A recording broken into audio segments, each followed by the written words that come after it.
Hello, my name is Leslie Jackson, and I'm the KSU Tech Coach at Sandtown Middle School in Fulton County.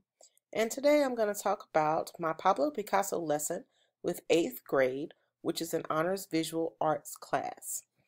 I am first going to skip over all of my content standards, which are numerous: my visual arts standards, my math standards, ELA standards, and of course my ISTE standards.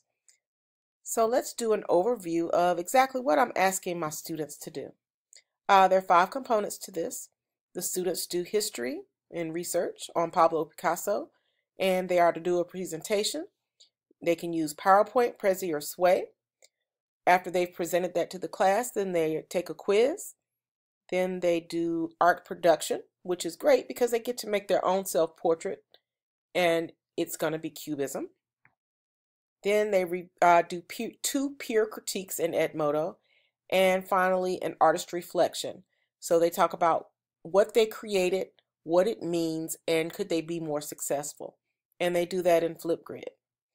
And eventually there'll be a QR code printed out next to their paintings when we have our artist exhibit.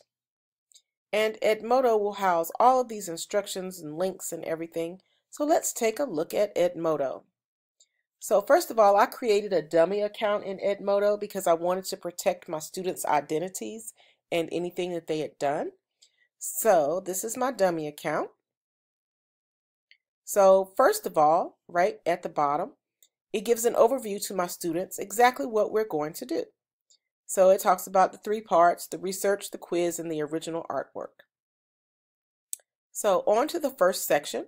They're doing their research on Pablo Picasso, and in order to keep my middle school students on task, I have all of the links and everything right here for them.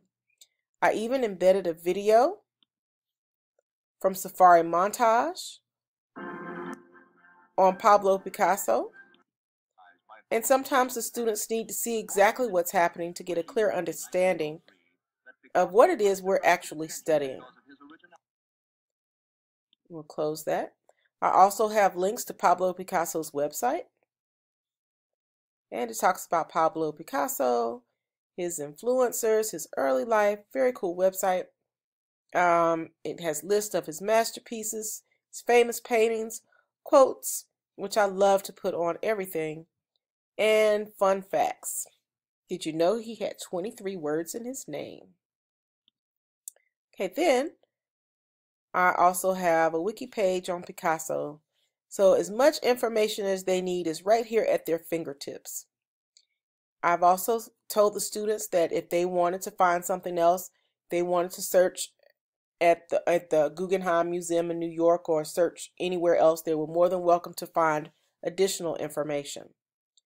So after that, then they took a quiz, and it's right here. But I'm going to show you what it looks like on this side. These are the questions from my quiz, and all of it is embedded in Edmodo, and I just have it here so that you can see exactly what all of the questions are. And hopefully after the presentations, anything that the students didn't find out on their own, their peers can help teach them also. So then let's go back. Then we have the fun part of painting. This is my thing. Then they get to paint. So we have all the directions here and the rubric. So when they click on it, here's their rubric. There's no paper, it didn't get lost, the dog didn't eat it. It's right here in Edmodo. So when the parents ask, well, how are you grading my child? My child isn't artistically inclined. Well, I graded them according to this rubric. And the good thing about Edmodo, the parents have access to it, so they can see all of this also. And it goes through the specific points of what they are assigned as they complete their project. And if they were done, I could look in and see who's turned it in. All right, so let's click back on my lesson plan. My lesson plan actually has all of these attached, the first rubric and the second rubric. When the students get done with their artwork, then they'll go to Flipgrid and record themselves in a self-reflection. And as we have our art show, the QR codes are hung up next to the artwork, and the parents come in and scan it, and they get to see their student talk about it.